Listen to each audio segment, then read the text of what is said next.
Unfortunately, it ignores the seal's breathing hole and heads straight for me.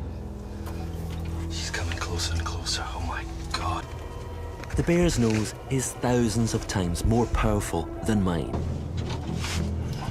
It's systematically trying from all... Is that giving a little? Hey, I'm glad it's not me in that box. Oh, poor guy. I hope he doesn't get killed. See if she can bite through it. Hi, I'm Bob Roberts, and today we're going to talk about ecosystems and communities. Hello watchers, welcome to a new edition of Bob Roberts' Biological and Chemical Affairs Social Involvement Show with your host, Bob Roberts. In this show, Bob is going to talk to you about ecosystems and communities. This edition of Bob Roberts' Biological and Chemical Affairs Social Involvement Show is brought to you by Shell Fuels and Planet Express, reliable delivery across the galaxy. Hi, I'm Bob Roberts, and today, what? Yeah, sure. I'm going to teach you about ecosystems and communities. First of all, there is climate. Climate is a variation of weather in an ecosystem. Weather ranges from the variations in temperature, humidity, precipitation, and yeah, that's all.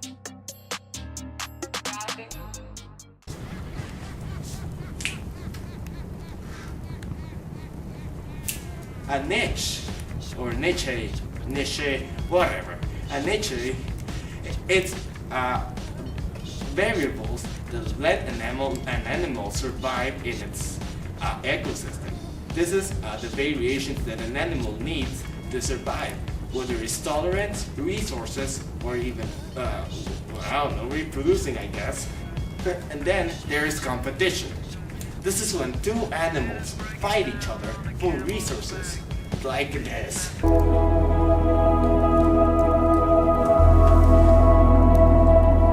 Then there is the, if you don't want to fight, there you can buy resources. This is a little communist like, but it doesn't matter.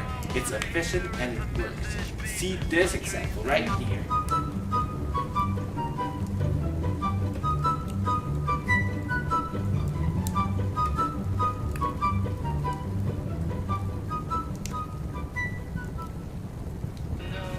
Now, we have predation, herbivory, and keystone species.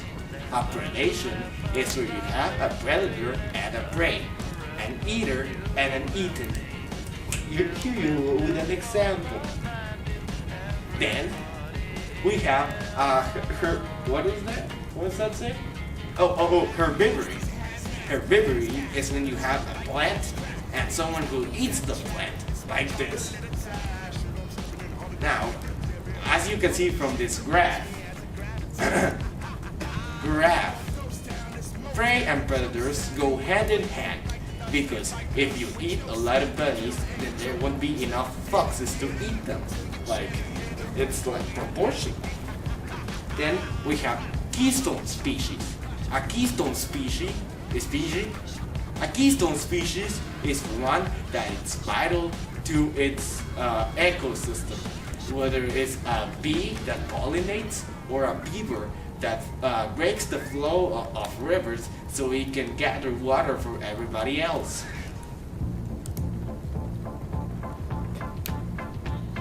Now, let's talk about succession.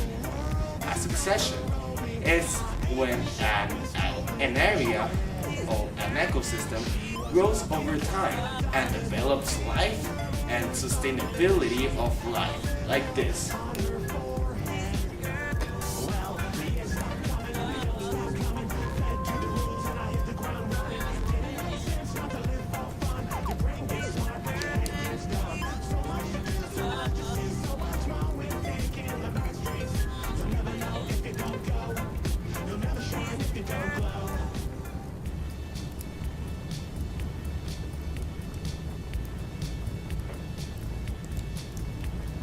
Now, biomes are tricky stuff. I mean, most of them come like accidents, but you know, accidents happen. How do you think the kids got here? The major biomes are those which vary from climate, biotic and abiotic factors. Now that I think about it, I haven't even explained what abiotic and biotic factors are. Biotic factors, like this right here, are essentially life. Abiotic factors, in the other hand, are the variables in the different aspects that are not life, like rocks or temperature. You get the idea?